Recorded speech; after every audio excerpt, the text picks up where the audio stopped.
wanted to take a quick look at what we risk losing when things are more digital.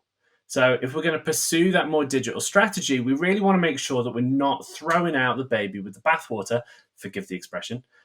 There are two things that come to mind here, right? So the first, incredibly important, is our people advantage. And I wonder how many of us on this call, because I know I've done it, have struck up a connection with a salesperson or a vendor rep at an event or a face-to-face meeting. And as a result, we felt a lot warmer and fuzzier about that particular vendor than their very similar competitors. With digital only, we risk losing that brand affinity that we're getting from that. And moving into the second point, we risk missing out on the art of conversation.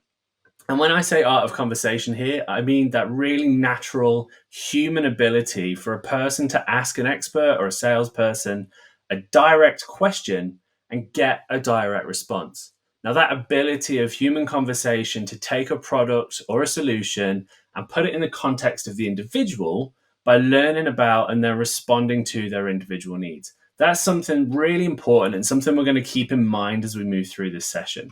Because what we actually find is that as we move into this more digital world, our post-pandemic B2B landscape, if you want to call it that, actually risks looking a little bit more cold and impersonal.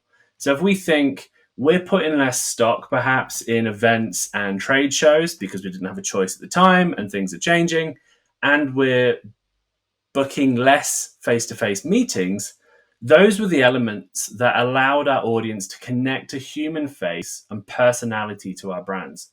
So if we take those away, what we are in danger of is finding it harder for our buyer experiences online to pass that famous logo test, right? So we do this in branding exercises all the time. When we're looking at the outputs of what we're doing, we say, if we switched out the logo at the bottom and we put another one in its place, would it still make sense? Would it be just as relevant to that second logo? If so, we're not unique and personal enough. We're not differentiated enough. We need to go back to the drawing board. Absolutely no light cast on these brands, by the way. It's just to show the example. So the last thing that we want is for our B2B buyer journey information, all of that content that we lovingly create, to become commoditized.